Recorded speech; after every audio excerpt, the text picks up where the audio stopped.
ජෙස්පේටයි ප්‍රේමවන්තේනි අපි අවදිම වෙන්න ඕන තැනක් ගැන ඔවුන් වහන්සේ පවුලුතුමා හරහා කතා කරනවා. මම එහෙම කිව්වොත් ඔබට ගුරු හරුකම් දෙන අය ඉන්නවා. ඒ වගේම ඔබ සබන් දෙනවා වගේම ඔබත් තව අයට දේව වාක්‍යය සදා පහදා දෙනවා. මේ දෙගොල්ලෝ ගැනම ඔවුන් වහන්සේ මතක් කරනවා පවුලුතුමාගේ අත්දැකීම තුළ.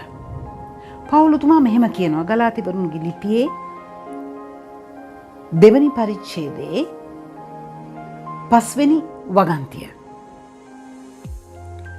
සුබ අස්නේ සත්‍යතාවය ඔබ උදෙසා පවිත්‍රව තබා ගන්නා පිණිස මොහොතක්වත් අපි ඔවුන්ට යටත් නොවෙමු.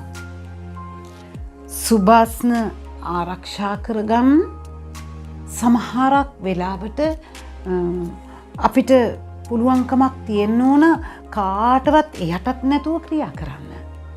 සුබ අස්න මොකද්ද සුබ අස්න? සුබ අස්න ඔවුන් වහන්සේගේ ජීවිතයයි. උන්වහන්සේ දෙස බලනකොට ස්වාමී තාත්තා අපිට බෙදාගෙන තියෙනවා. උන්වහන්සේ දෙස බලනකොට තමයි අපිට පේන්නේ සුබ අස්න මොකක්ද? සුබ ආරංචිය. සුබ ලිපිය, සුබ අස්න. සුබම සුබ ලිපිය උන්වහන්සේගේ ජීවිතයේ දිගහැරීමයි.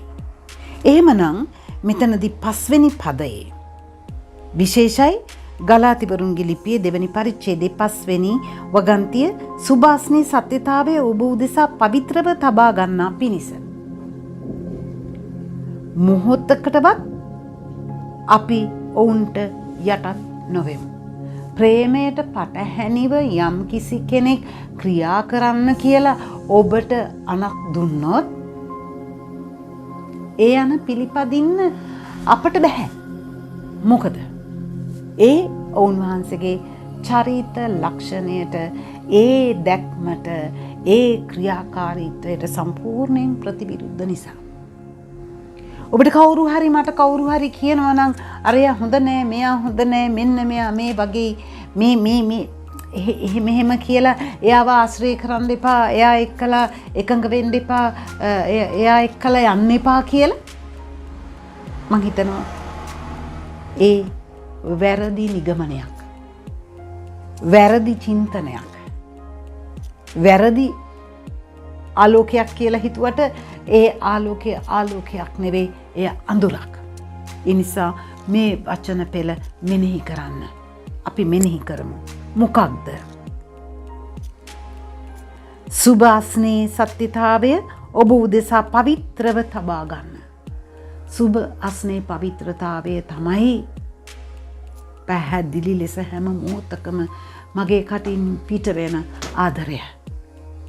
ඊට පටහැනිව කවුරු හරි මොහොතකට හරි අපිට යටත් වෙන්න කියලා කියනවා නම් ඒ යටත් වීම නපුරාට යටත් වීමක් මිසක දෙවියන් වහන්සේට ක්‍රිස්තුස් වහන්සේට ශුද්ධාත්මයන් වහන්සේට යටත් වීමක් නොවන බව අපි මතක තබා ගමු.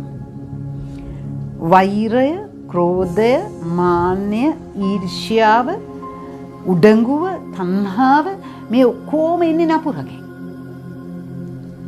එතකොට අපි අවබෝධ කරගන්නට ඕන පැහැදිලි ලෙස ප්‍රේමය, ප්‍රේමයානෝ, ශාන්තිදායකයානෝ, ගැලවීමදායකයානෝ, පාපයට සමාද වෙන තැනන් වහන්සේ මේ සියල්ල එන්නේ ශුද්ධාත්මයන්න් වහන්සේගෙන්. මෙනෙහි කරමු. මම කැමතියි.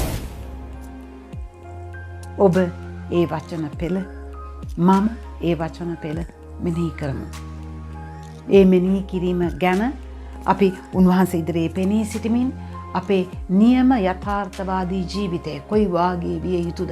උන්වහන්සේත් එක්ක යන ගමන කොයි වගේ ආ යුතුද කියලා අපිට මට ඔබට උන්වහන්සේම කියා දෙවි. ජෙස්පීටයි.